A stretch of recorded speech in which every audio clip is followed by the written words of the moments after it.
nanti ini tidak ikut di dalam portofolio ya, tetapi kemarin saya sampaikan ke adik-adik ya, saya akan sedikit membahas tentang apa itu produk farmasi yang halal gitu ya.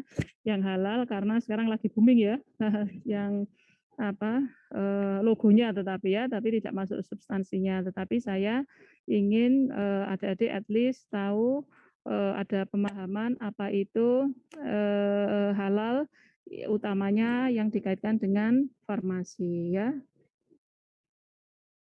Nah ini nanti nggak masuk kuis ya, karena ini juga tambahan ya. Kalian juga bisa ini. Ini adalah buku yang saya acu ya. Saya mengacu buku ini. Daftar referensi bahan-bahan yang memiliki titik kritis halal ya dan substansi bahan non halal. Ini kenapa saya ini karena memilih ini karena di sini ada salah satu penulisnya adalah Dr. Nancy Dewi Yuliana. Itu dulu kakak kelas saya waktu sekolah S3 di Belanda ya. Nah, itu beliau sangat concern di halal gitu ya. Nah, ini tapi kok dilihat jadi namanya enggak ada apotekernya ya ini ya. Ya, tetapi secara konten nanti bisa dilihat ya. Adik-adik ini buku ini bisa di-download gratis ya, bisa di-download gratis. Jadi nanti bisa nanti dicari sendiri ya. Dan ini free ya, free. Daftar referensi bahan-bahan yang memiliki titik kritis dan substansi bahan non halal. Bisa terlihat ya ini ya slide saya adik-adik ya.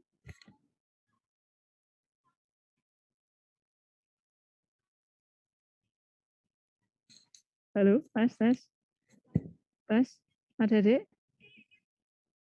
Dijawab ini saya ya, karena takutnya saya terlempar ini. Halo? Halo? Lihat jelas. Ya, tolong direspon ya, nanti takutnya tiba-tiba saya terlempar ini ya, karena ini sudah agak mendung ini kalau di luar ini ya. Oke, ya ini buku ini bisa kalian download gratis ya. Jadi kenapa kok buku ini mungkin bisa menjadi salah satu referensi adik-adik untuk referensi halal itu ya, halal karena kajiannya cukup komprehensif ya. Kajiannya cukup komprehensif, ini penyusunnya ini ya. Dan bukan itu yang saya ingin cermati ya.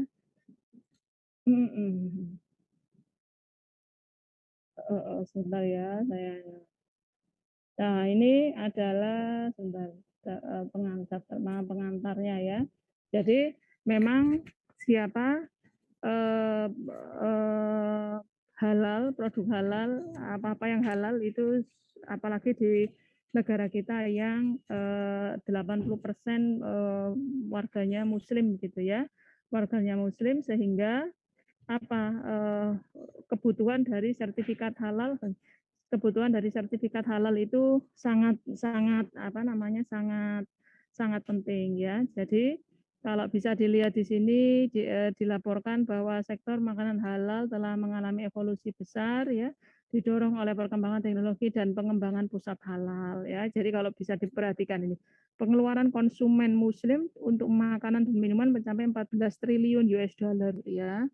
Nah, ini kemudian itu pada tahun 2018 ya, dan tahun sampai 2024 itu akan meningkat ya. Jadi memang kebutuhan untuk produk-produk yang halal ya itu sangat meningkat pesat ya. Dan ini ada juga laporan dari Ekonomi Islam Global menyampaikan 5 negara pengekspor teratas ya untuk komoditi hewan hidup dan daging ke negara-negara oke ya. Pengekspor teratas adalah Brazil ya. Dari Brazil itu kalau kalian tahu itu Brazil itu termasuk Amerika Selatan itu ya. Amerika Selatan yang notabene itu penduduk muslimnya sangat terbatas ya. Kemudian Australia ya. Australia itu juga minoritas lah ya kalau muslim. India, Sudan dan Turki ya. Kalau Turki memang negara muslim gitu ya.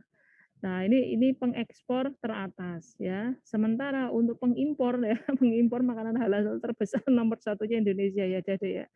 Indonesia. Kemudian siapa? Turki ya, kemudian Pakistan, Mesir dan Bangladesh ya. Jadi yang dikenal dengan siapa? Dengan negara muslim gitu ya. Indonesia membelanjakan makanan halal sebesar harus 73 miliar US dollar pada tahun 2018 ya. Bisa dibayangkan memang potensi untuk apa pasar ya untuk produk-produk halal itu cukup besar gitu ya. Sehingga itulah concern ya utamanya bahwa apa namanya bahwa produk halal itu ada di sini pada tahun 2000 sejak 2000 berapa ya 2009 kalau tidak salah itu adalah 2009 itu gimana ya ada di sini ini 2009 itu Indonesia sudah mempersyaratkan sertifikat halal ya sudah mempersyaratkan sertifikat halal. Ya, nanti dibaca secara detail saja, Adik-adik ya, nanti bisa di-download sendiri. Nah, ini saya ingin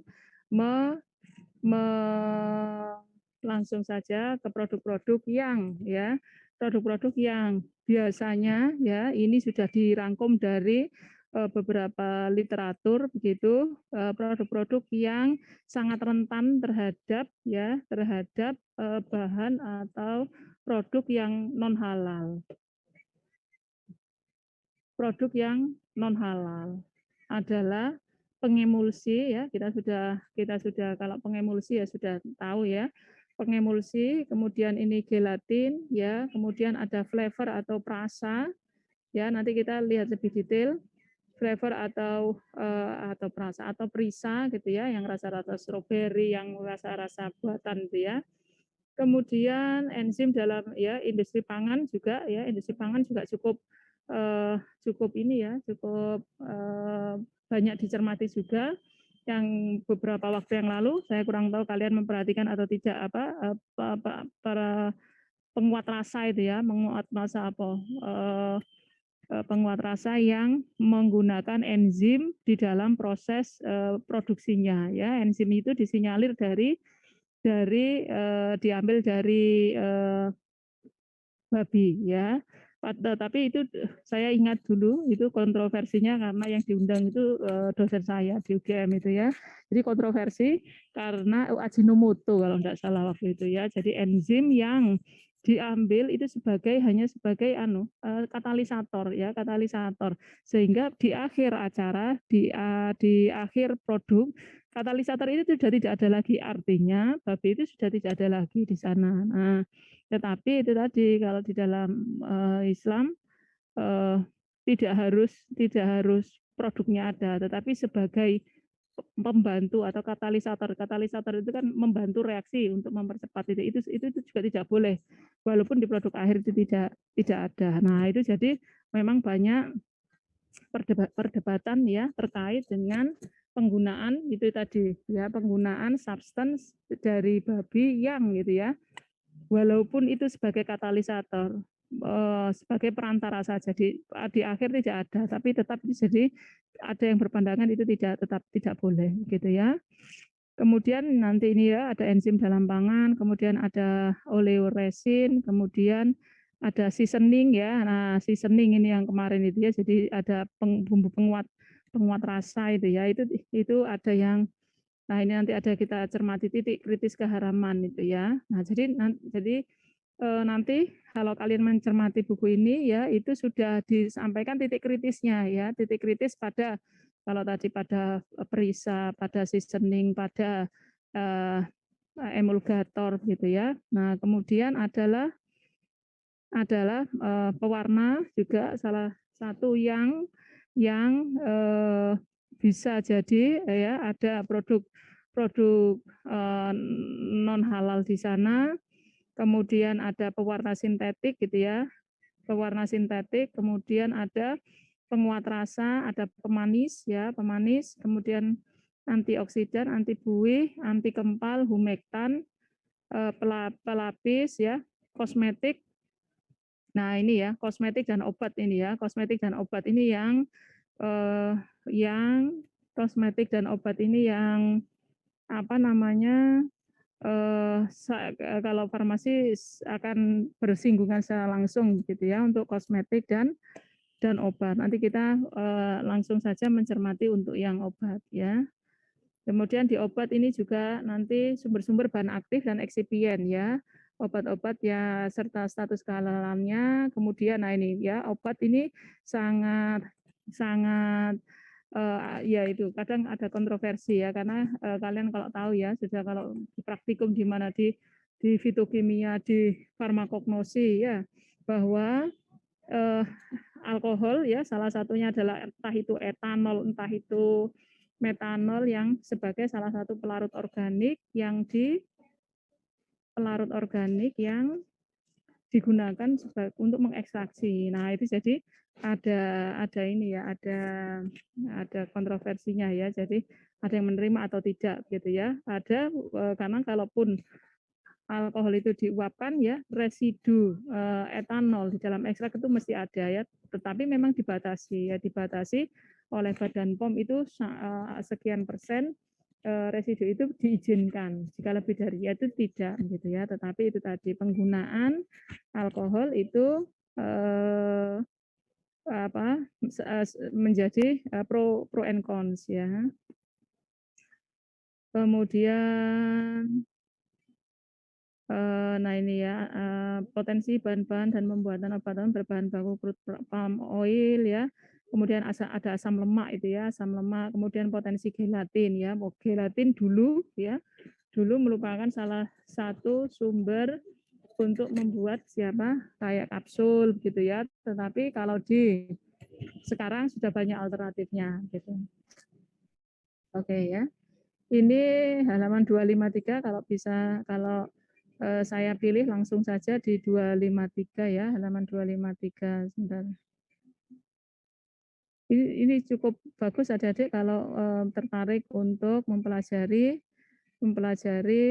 bagaimana apa tadi itu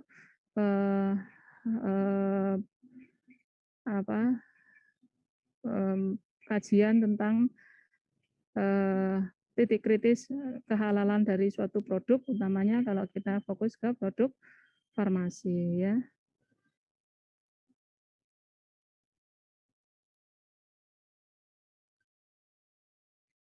Oh, ini ada Ajinomoto ya, penguat rasa ini ya, yang sempat menjadi kontroversi ini ya. Saya ingat dulu waktu saya kuliah itu dia jadi kontroversi dan salah satu pembicaranya adalah dosen saya di Farmasi UGM, Prof. Umar Anggara Jenny itu ya, tapi beliau sudah almarhum sekarang. Bentar ya, saya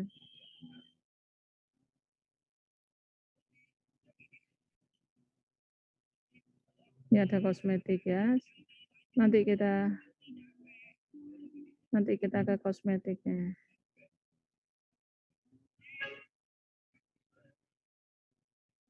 Malah obat ditaruh yang terakhir ya, karena penulisnya bukan jadi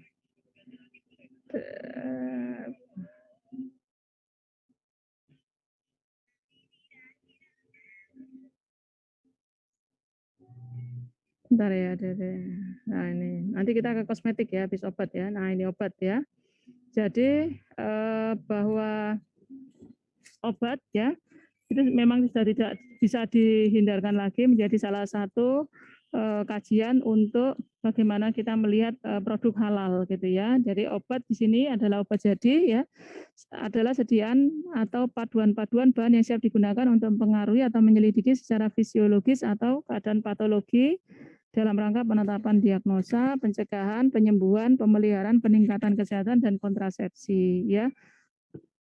Jadi obat ya, jadi di sini seperti yang kita ketahui ya, obatnya tidak hanya yang untuk preventif, yang untuk kuratif, tetapi jika itu juga termasuk pemeliharaan ya atau kuratif pencegahan itu juga bisa termasuk obat jadi ya. Obat adalah produk farmasi yang merupakan suatu bentuk sediaan yang mengandung satu atau lebih obat atau bahan aktif yang edan bersama-sama dengan bahan lain yang disertakan pada waktu proses pembuatan ya. Jadi bahan aktif dan ada bahan tambahan, bahan pengisi ya, bahan pelicin itu ya untuk biasanya kalau dalam formulasi suatu sediaan ya.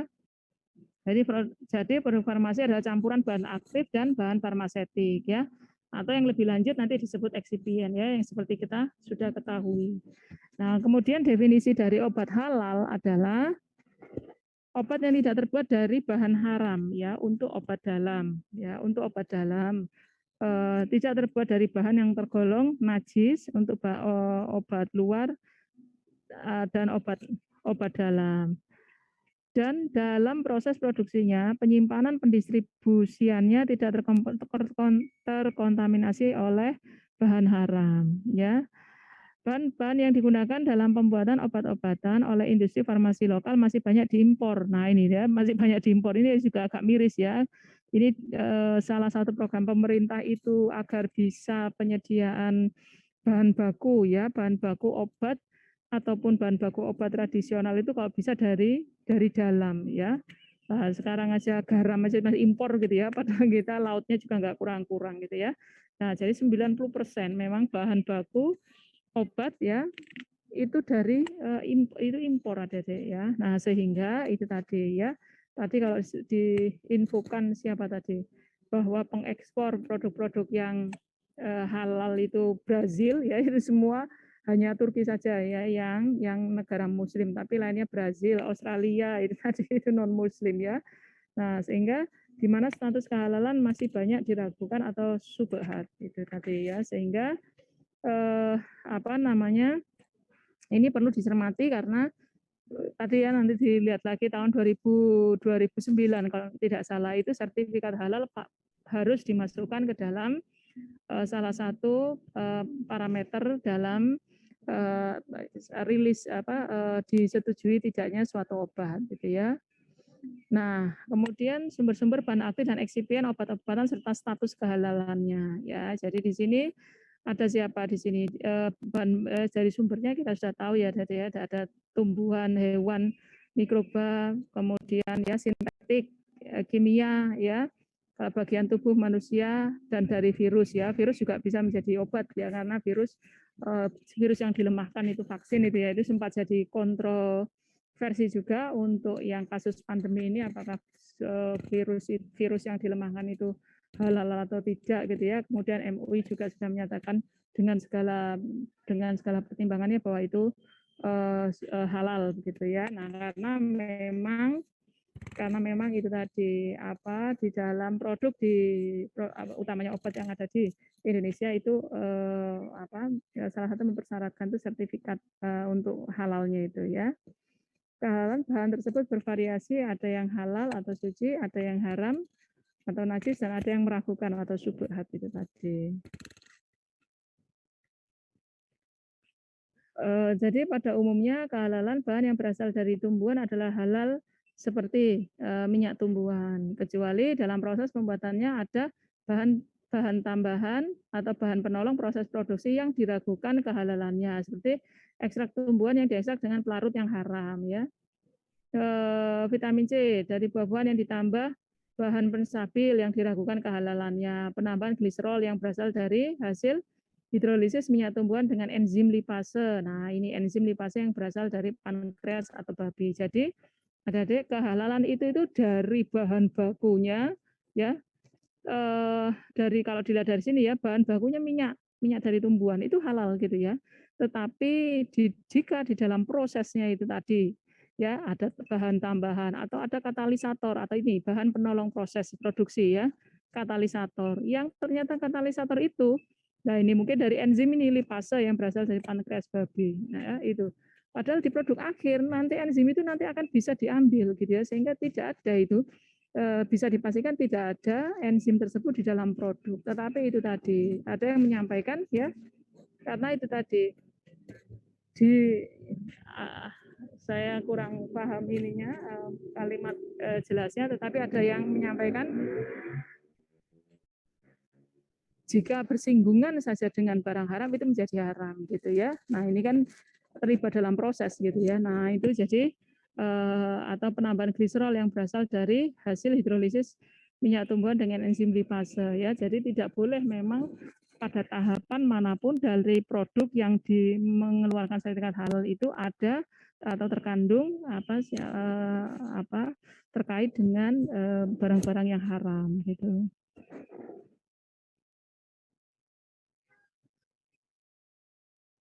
Jadi ini kehalalan bahan obat-obatan yang berasal dari hewan haram jelas haram atau najis ya.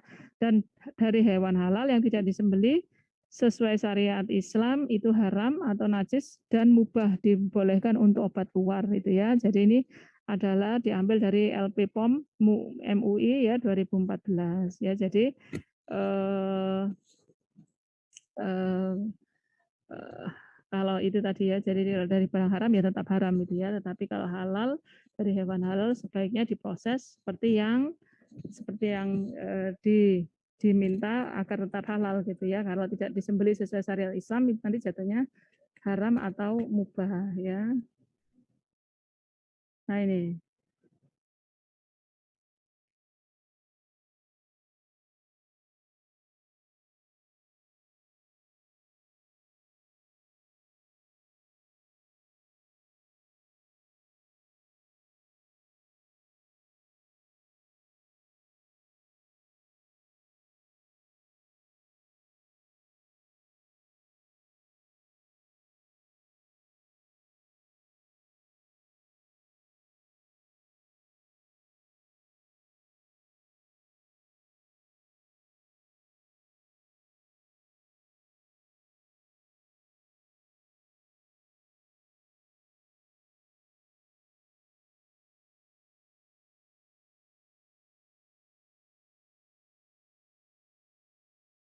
Adik sampai di sini ada yang ingin tanyakan?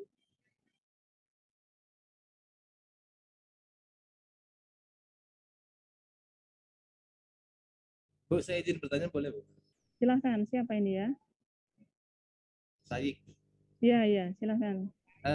Ini masalah hal haram saya agak interest juga, Bu, karena kasus hal haram ini kan ada waktu itu pas lagi vaksin, Bu ya, vaksin AstraZeneca tuh katanya haram, katanya dia proses pembuatannya menggunakan katalisator enzim.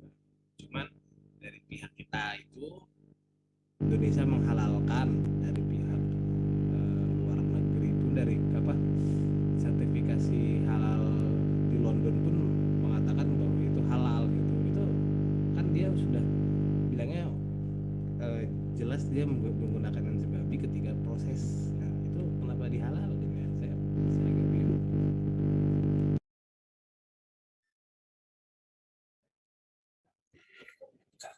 Ya, kalau saya bisa ini tadi pertanyaannya kalau yang AstraZeneca itu di mana yang menyatakan haram karena menggunakan bagian dari babi ya, di mana itu siapa Saik bisa Saik bisa diulangi tadi kok suaranya agak menggema ya tadi. Jadi AstraZeneca itu kan setahu saya dia pakai enzim babi untuk proses pembuatannya, tapi sebagai katalisator saja. Nah, itu dari pihak Indonesia kan kalau dari berdasarkan buku itu menolong saja kan halal haram, Bu ya, maksudnya. Kayak model Ajinomoto gitu kan dia haram walaupun cuma ditolong. Sedangkan kalau Astra ini sama sama konsepnya, cuman dia jadinya halal, Bu. Gitu.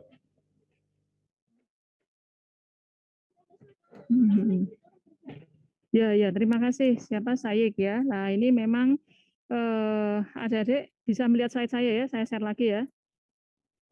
Nah, ini jadi memang adik-adik itu memang perdebatan juga ya karena ada beberapa pendapat di mana jika itu memang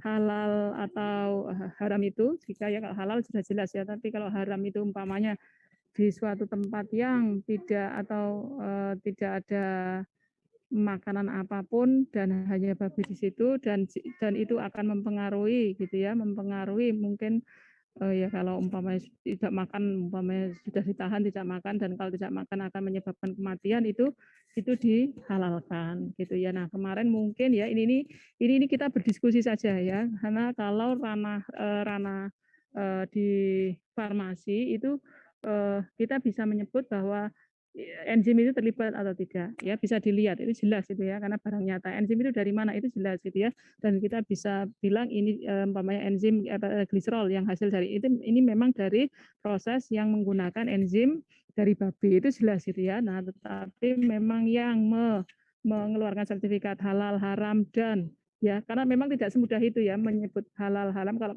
barangnya sudah jelas gitu ya. Tetapi kalau terkait kemaslahatan umat gitu ya. Kalau mungkin ya kemarin salah satu pertimbangannya adalah pandemi yang kita sudah tahu ganasnya yang langsung bertumbangan begitu ya. Nah, itu mungkin kemarin adalah salah satu yaitu di luar aspek politik ya.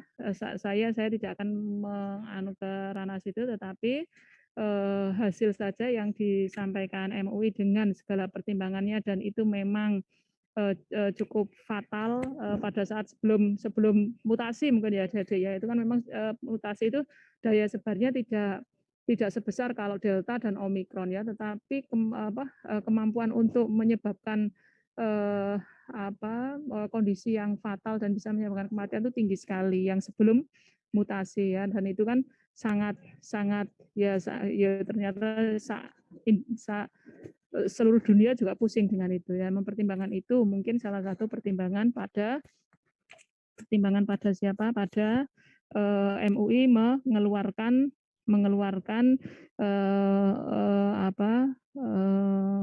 fatwa untuk vaksin itu halal gitu ya. Ini karena kalau untuk halal dan haram itu memang ininya adalah dari MUI ya, sertifikatnya dari MUI dan kalau di farmasi jelas ya. Kalau di farmasi nanti ada bisa lihat di sini ya. Sebelum nanti ada kita nanti bahas itu ya. Nah, ini jadi memberi gambaran. Ini memang menarik untuk halal haram terkait yang kemarin itu adalah vaksin gitu ya. Nah, kembali ke slide ini, status kehalalan bahan ini ya. Jadi umpamanya asam asetat ya. Asam asetat jelas asam asetat itu kalau di dalam dari tanaman ya, kalau dari tanaman itu semua halal ya. Jadi ya, tapi asam asetat yang ya merupakan asam organik yang dibuat dengan teknik fermentasi dari Acetobacter psyllium digunakan dalam preparat cair untuk memberikan suasana asam guna kestabilan produk ya. Nah, ini adalah statusnya halal gitu. Statusnya halal ya. HCl ya, HCl itu merupakan asam kuat ya. Nah, di sini untuk memberikan suasana asam guna kestabilan produk. Ini adalah halal gitu ya. Nah, di sini ada nah kalau seperti ini jadi memang kalau di ranah farmasi itu kita tidak mengeluarkan oh itu halal itu haram tidak ya. Itu yang mengeluarkan adalah MUI, tapi kita bisa bilang kalau asam asetat ya, kalau dari tanaman juga ada dari tanaman ya. Nah, itu jelas halal ya. Itu maksudnya tidak ada unsur itu tadi ya, barang-barang yang haram itu. Tapi kalau asetat dari fermentasi Acetobacter psyllium, nah dilihat itu prosesnya ya. Kalau tidak ada yang dinyatakan tadi bersinggungan dengan barang haram, itu ya itu sudah halal gitu ya. Nah, kemudian ini ya di sini saya adik-adik nanti bisa lihat ya ini ada bahan tambahan obat, eksipien farmaseutik begitu ya. Amonium karbonat ya, kalium hidroksida KUH itu ya. KUH juga salah satu yang prekursor untuk reaksi kimia itu ya. Untuk reaksi kimia itu juga halal begitu ya. Natrium karbonat ya, natrium karbonat, kemudian NaOH ya. Nah, ini juga ya kalau halal-halal dan ya karbon aktif ya. Karbon aktif ini tahu ya ada ya karbon aktif itu biasanya untuk sediaan apa ya? Kalau untuk diare dulu ya. Dia untuk menyerap karbon aktif itu kemampuan untuk absorpsi ya harapannya absorpsi patogen ya kalau diminum itu kalau berasal dari tumbuh-tumbuhan itu halal ya halal tetapi ada juga ternyata yang berasal dari tulang. Nah, kalau itu subhat. Jadi subhat itu apa? Masih ragu gitu ya. Jadi bagaimana ya kalau karbon aktif ya sudah saja ambil dari tumbuhan gitu ya. Kemudian ya ini adalah ini apa dikloro gas hidrogen N2 asam benzoat ya. Asam benzoat di industri farmasi digunakan untuk mencegah ini sebagai apa pengawet itu ya, asam benzoat untuk mencegah pertumbuhan jamur itu juga halal ya. Halal ya. Nanti dibaca sendiri ada ya. Saya juga hanya ingin memberikan ada perspektif untuk bagaimana apa titik kritis itu tadi ya pada sediaan obat ya dari itu bahan aktif, bahan bahan pengisi ya, bahan tambahan itu apa item-item ini yang biasanya dicermati gitu ya. Ascorbyl palmitat ya.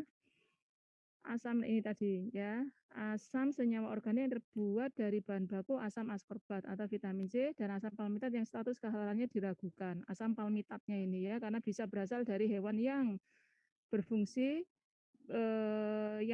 menghambat reaksi oksidasi sehingga mencegah penguraian preparat disebabkan oleh reaksi oksidasi ya. Jadi yang di ini adalah yang menjadi penekanan adalah asam palmitatnya ini. Asam palmitatnya ini ya.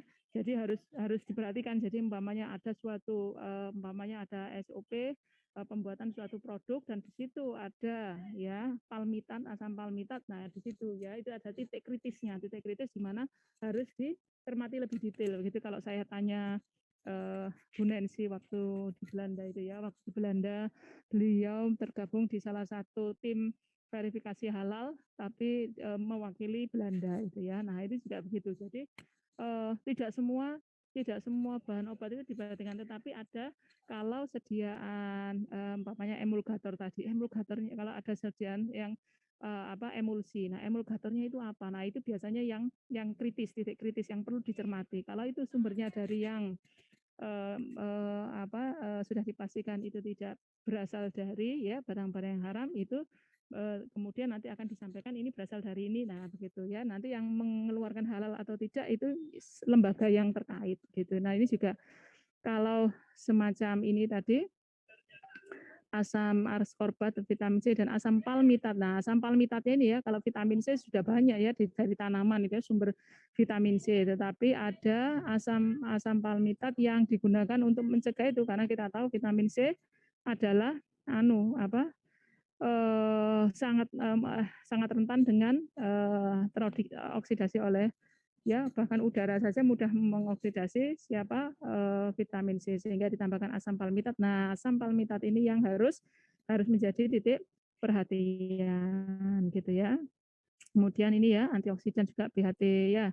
Kemudian BHA ini semua seperti yang tertulis di sini adalah halal gitu ya. Nah, ini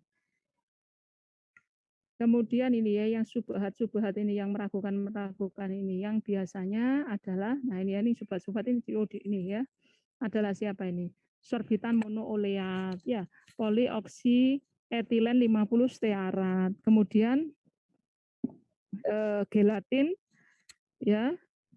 Ini juga subhat ya. Jadi kalau gelatin senyawa adalah senyawa tergolong protein yang merupakan senyawa hasil hidrolisis terkontrol kolagen yang berasal dari tulang atau hewan atau kulit hewan halal atau haram. Di industri farmasi, gelatin digunakan untuk pembuatan cangkang kapsul ya, sebagai bahan pengemulsi atau penstabil serta sebagai bahan pengikat tablet ya. Nah, ini. Jadi memang kalau dulu itu gelatin itu karena yang tadi negara pengekspor produk halal itu seperti siapa? Brazil ya, Australia ya. Brazil, Australia itu di sana kalau daging sapi itu malah mahal ya. Kalau seperti di sini, kalau di sini daging ayam, daging sapi itu relatif ya terjangkau lah ya. Kalau murah atau mahal itu relatif lebih terjangkau dibandingkan kalau malah daging babi ya. Daging babi malah mahal ya. Nah, beda kalau di negara-negara ya. Saya juga pernah ke Spanyol waktu itu ya. Itu kalau kita lihat di pasar besar mungkin lah ya kalau di sana itu. Kalau di sini pasar besar itu kalau kita ke stand untuk daging gitu ya. Oh itu daging sapi, daging daging ayam itu sudah pemandangan yang biasa, tapi kalau di sana tidak itu ya, itu yang dipasang itu, yang di display itu malah pahanya babi gitu ya, malah cari daging sapi atau ayam itu malah sulit gitu ya, berkebalikan. Nah, dan dilalah di sana juga ya karena sudah negara maju lah ya, sudah concern untuk pengembangan untuk produk-produk itu tadi untuk bahan obat begitu. Nah, itu ya. Sehingga yang dihasilkan ya yang ada di sekitarnya ya, jelas kalau di untuk produksi itu bahwa jangan cari yang mahal, cari yang murah, yang banyak yang ada itu yang dimanfaatkan. Nah, yang dimanfaatkan kemudian adalah daging daging babi yang sudah kita ketahui kalau itu adalah haram untuk orang muslim. Sehingga yang memang penelitian atau riset yang berkembang adalah produk-produk yang diambilnya dari babi. Nah, tetapi dengan berkembangnya saat ini sudah banyak produk-produk seperti kapsul ya. Kalau kapsul, cangkang kapsul sekarang itu sudah tidak dari babi ya. Jadi artinya sudah banyak bahkan bukan negara muslim pun juga concern terhadap kehalalan gitu ya. Karena kalau halal malah dicari dan itu menguntungkan mereka gitu ya. Tetapi diperhatikan maksud saya adalah gelatin itu jadi kalau umpamanya ada produk yang melibatkan gelatin di sana dicermati itu titik kritisnya ya titik kritisnya dan dipastikan bahwa karena kan ada COE-nya ya atau ada certificate of analysis ini dari apa isinya apa itu pasti ada ya kalau produk yang hasil yang produksi skala itu pasti ada dan itu adalah saya sampaikan lagi ada kritik kritis. Jadi kalau ada gelatin ya dicermati gelatinnya itu dari apa itu akan lebih detail gitu ya. Kemudian adalah siapa? Polioksietilen 50 stearat. Ya, adalah senyawa yang merupakan turunan lemak dan minyak yang dapat berasal dari tumbuhan dan hewan yang digunakan untuk mengikat dispersi partikel-partikel halus dari suatu cairan dalam suatu pembawa yang tidak saling campur, begitu ya. Nah, ini adalah turunan lemak ya atau minyak yang. Nah, kalau berasal dari tumbuhan itu halal. Jelas tadi saya sudah sampaikan ya kalau dari tumbuhan halal, tetapi kalau hewan sekali lagi ya harus dipastikan jadi apa lebih detail lagi untuk mencermati polioksietilen 50 stearat ya. Jadi kalau yang dari stearat itu mungkin didominasi oleh babi ya, tetapi sekarang itu perlu dicermati. Jadi ada beberapa yang sudah menggunakan bahan-bahan yang halal gitu ya, yang subhat ini. Kemudian minyak tumbuhan ya, kalau minyak tumbuhan kalau tumbuhan pasti halal gitu ya. Yang dari tumbuhan nah, ini gliserin atau gliserol ya.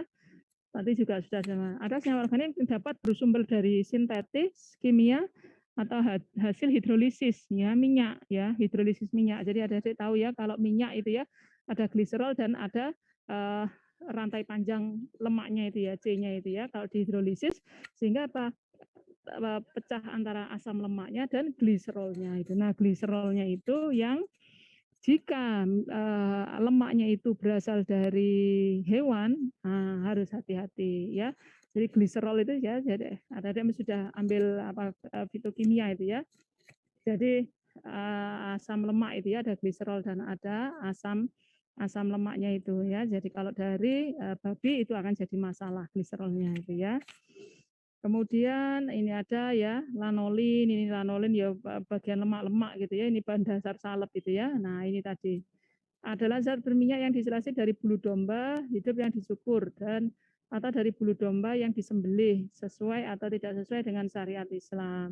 Di industri farmasi lanolin berfungsi sebagai bahan dasar salep ya. Jadi ini tadi yang disembelih ini tadi. Jadi tadi yang saya sampaikan di penjelasan tadi juga ada ya. Jadi kalau haram itu jelas itu haram, tetapi kalau halal harus dipastikan bagaimana cara menyembelih ya, sehingga pokoknya halal itu tidak menjadi haram karena proses yang tidak sesuai ya.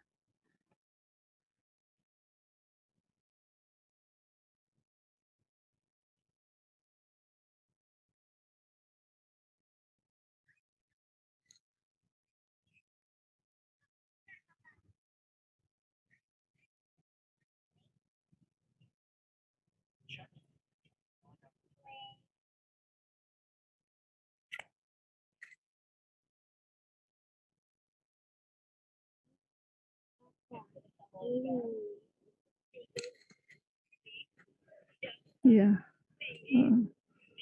Ya, ini kemudian ada alkohol. Ya, alkohol jelas ya, alkohol.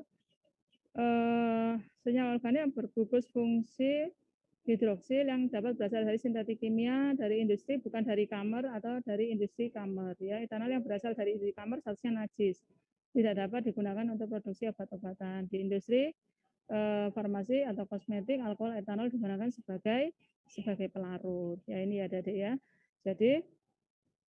Jadi etanol ini etanol ya, alkohol utamanya etanol ini harus dipastikan bahwa itu dari hasil proses laboratorium, bukan berasal dari memang produksi fermentasi ya, fermentasi kamar itu tadi ya, fermentasi kamar, sehingga etanolnya ya bukan etanol yang statusnya najis itu tadi. Jadi kalau menggunakan etanol atau alkohol harus dicek itunya tadi ya, ada COE-nya berasal dari mana gitu.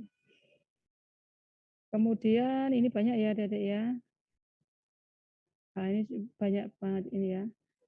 Ya kalau asam-asam oleat, pokoknya yang lemak-lemak, minyak-minyak itu biasanya agak tanda seru gitu ya, harus diperhatikan ya. Kalau dalam hal ini subbahat ini ya. Jadi kalau dia merupakan hasil hidrolisis, sekali lagi itu tadi ya, dari minyak enggak apa-apa, minyak tumbuhan ya, tetapi kalau dari lemak sel mamalia itu yang perlu diperhatikan dari asal dari mana itu lemak itu diambil ya. Minyak kacang ya, minyak kacang jelas itu dari tanaman, itu adalah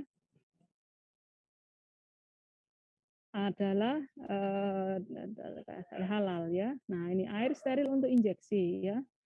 Air ini adalah air berasal dari mata air, air tanah, air pam yang disaring dengan bantuan arang aktif yang berasal dari tumbuhan, batu bara atau tulang hewan. Nah, ini proses selanjutnya air itu disebut disterilisasi. Nah, ini ya, jadi air steril untuk injeksi ya. Loh kan nggak ada yang salah, Bu. Iya, nggak ada yang salah ya. Airnya juga nggak salah ya.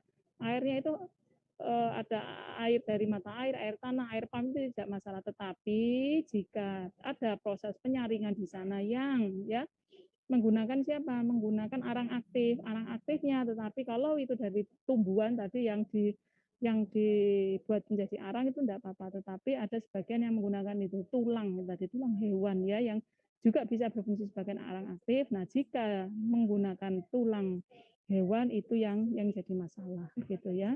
Nah, sehingga ini tadi ya. Jadi dari sini nanti adik kalau sebagai farmasis nanti bilangnya tidak terus dipukul rata, itu haram itu halal. Nah, harus bisa menjelaskan itu apa, bagian apa yang perlu dicermati ya. Kalau tadi membuat sediaan emulsi, nah coba cermati emulgatornya. Kalau tadi ini air steril, air steril iso haram. Nah, itu tadi apanya? Nah, harus adik sekarang sudah paham bahwa nah bisa jadi itu ada arang aktif yang tadi itu fungsinya untuk menyerap patogen, terus bisa dekolorisasi ya. Nah, itu kalau menggunakan tadi ya arang aktifnya dari tulang hewan itu maka tidak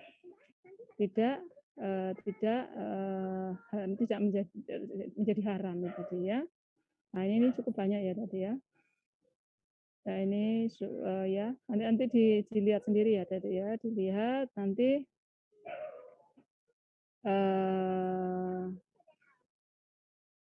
ini juga ada ya, ternyata laktosa itu juga ada subhat ya. Hasilnya karbohidrat golongan disakarida yang terkandung dari air susu ibu, air susu hewan. Laktosa berarti secara mengisolasinya dari komponen air susu lainnya seperti kasein dan lemak dengan penambahan asam organik atau enzim rennet yang bisa berasal dari lambung hewan atau rennet mikrobial ya. Laktosa di industri farmasi digunakan sebagai pengencer tablet ya, sebagai bahan tambahan. Nah, ini ternyata ada juga ya laktosa yang ya laktosa itu diisolasi dari ini tadi ya, air susu ya, air susu yang bisa berasal dari air susu itu air susu hewan. Nah, ini harus dipastikan gitu ya, Adik ya. Nah, di sini bisa jadi ini saya rasa sebagai panduan ya.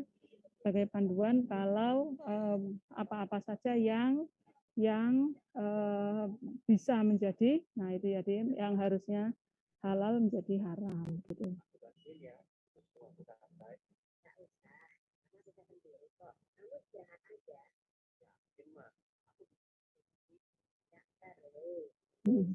Ada dari sini ada yang ditanyakan lagi?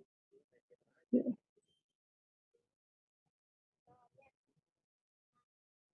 sini ada enggak ya vaksin?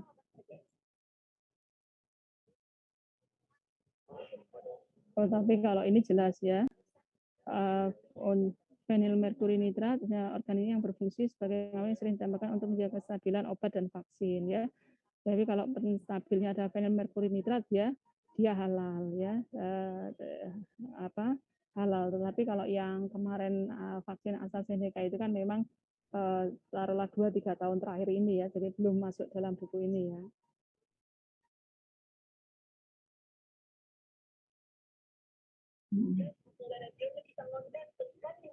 Gitu adik-adik ya.